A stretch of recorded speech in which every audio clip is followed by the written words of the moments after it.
حالا ما صاحب تو برای ما مفتی‌ها در ابواب جهنم شیشتن، میگه قرآن چی میکنی میخوانی؟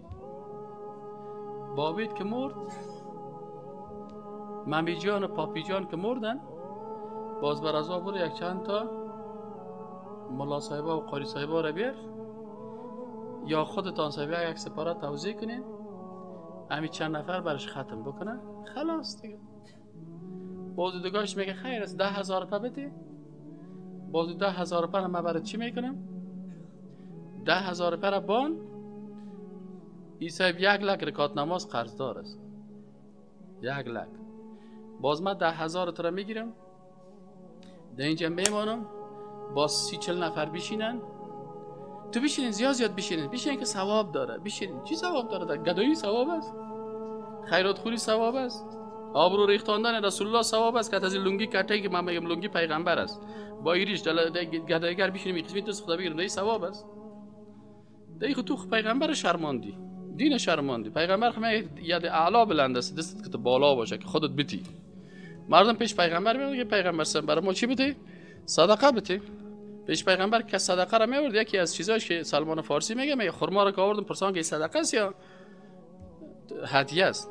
میگفتمش صدقه است، گفت من صدقه بدقه بده به اون فقرا. رسول الله صلی الله علیه و صدقه را نخورد. تو گدایی میکنی، میگه گدایی چی است؟ بشینین که حاجی صاحب مفتی حاجی خدا هلاک کنه این مفتی حاجی را. اما تو دانکش، اما تو شدقکش، اما تو قیچی شود در قبر که باز بگی این ثوابای اسقاط بود که شانده بودی مردم ها. یعنی ثوابای اسقاط بود که تو شانده بودی و او پیسه هم از کی است؟ 10,000 از یک یتیم است. از کی است؟ او برنجی که چاشکی در روز مرده دارم که میخوری او از یتیم است.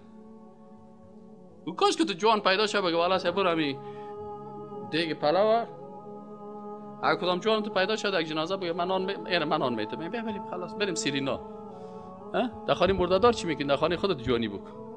اما او صاحب چی میگه؟ عقیقای یتیم میخوره. بازی صاحب کت شکمای کتا خدای دی خیرات ورته قبول کی، دغه یتیمان و مال خدای په نس کې قبول کی.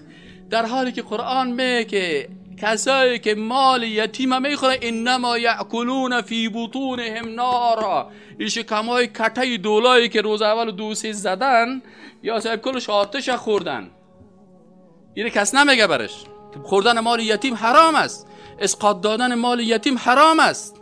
او یتیم میمره، تو پیسه از اون میگیری، بر از اون شکم کټا پیسه برای مردم داده میری. با او پودریایی که اونجا هیچ کس به کار نمیکنن، تمام روز وظیفهشون چی است؟ در این جنازه برو، در اون جنازه برو، اینجا برو، اونجا برو و پیسهش پودر بکش. و این باز تو فتوا میتی که برای پودری بگی پیسه یتیم بده و باز نانش برو بخو و بریزی تجاره و پیسه دارا میتی.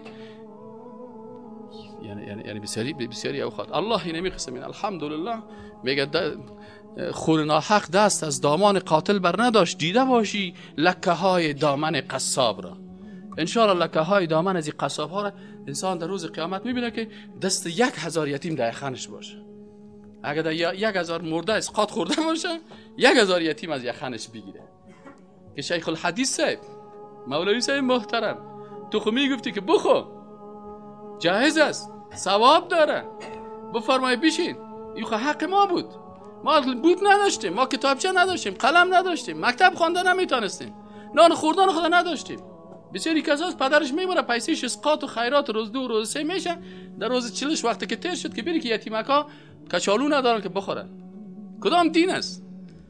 کدام دین است که مثلا ما برای مردم رو تشریح میکنیم؟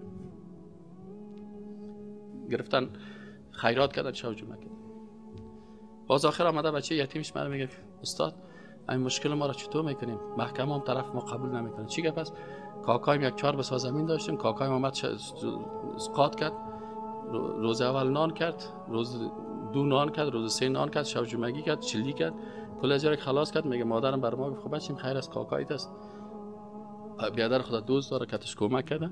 میگه حالا که 40 خلاص شده، میگه کاکایم اومده 2 ماه بعد که ما اونم 4 بسا زمین میفروشیم، پیسایی که مصرف کردیم اونم رو بی یتیما چی داشتن؟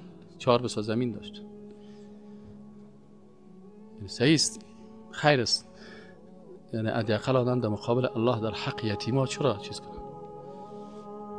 کاش که تو برای 1 نفر بخوره، 2 نفر بخوره، 4 نفر بخوره. اما یکی مثلا 200 نفر 300 نفر در خانه یتیم یورش میبرین، و روز دومش و روز سومش و سر شب جمعگی میکنی و چل میکنی و کلش پیسه که یتیم خلاص میشه. باز می زمین یتیم هم میفروشی، قرضایت میگیری. کاکا جان حتما صدای مرا کاکاها میشنون.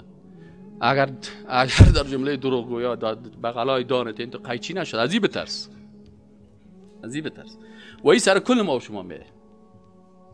تنها اونه اگه ما همین دروغ بگیم سر ما. اگر این پلو مرا زیاد خوش میاد، از دیگه که من نفس خدا زیاد خوش دارم. واخ نفسای خدا کشتن، ما هنوز نکشتیم.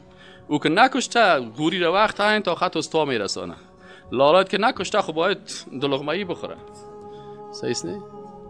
نفس کشتن واقعی ادعا میکنه ما کشتیم. دروغ